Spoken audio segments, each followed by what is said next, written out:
Что такое график изменения способности по времени? Всем привет!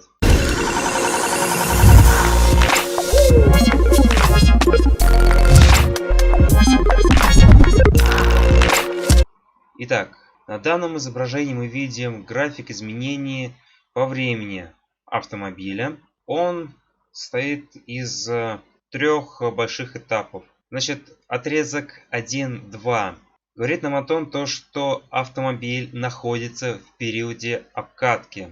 Также проводятся тесты, нормативы, проверка характеристик и так далее. Этап 2, это отрезок 2-3. Это уже когда автомобиль находится в рабочем диапазоне. То есть он прошел этап обкатки и все. Продукт, товар готов. Просто он уже приобретается. Покупатель уже использует, эксплуатирует, ездит на работу и так далее. То есть он уже находится в работе.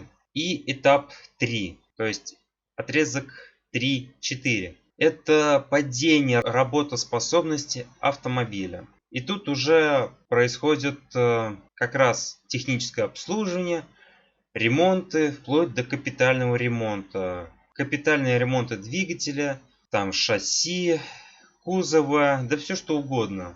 Примеров куча.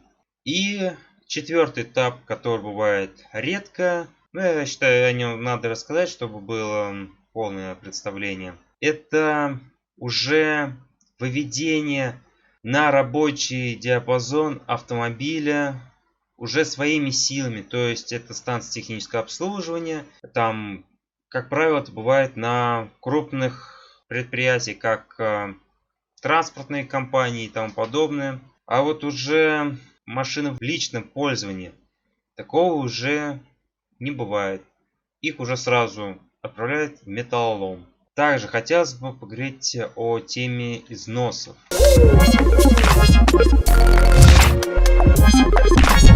Постепенное изменение геометрических форм, размеров, а также износ поверхности говорит об износе ресурса той или иной детали. Различают два больших вида износа. Это физический и моральный. Физический — это нам все хорошо известно, когда деталь меняет свои геометрические формы, размеры, вплоть до полного разрушения. А моральный износ — это когда деталь перестает отвечать современным требованиям или оборудование отстает от современных технологий. Это уже считается моральный износ. Более наглядно с графиком я уже рассказывал в своем первом видео. Ссылка, естественно, будет в описании под видео. Вы можете наглядно посмотреть, я достаточно подробно рассказывал. Но если хотите, могу продолжить эту тему. Так что напишите обязательно в комментарии ответ на мой вопрос, да или нет.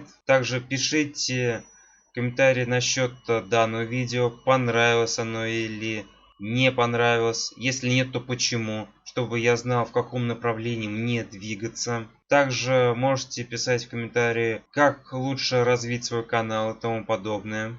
Очень важно знать ваше мнение. Пока что на этом все. Всем спасибо.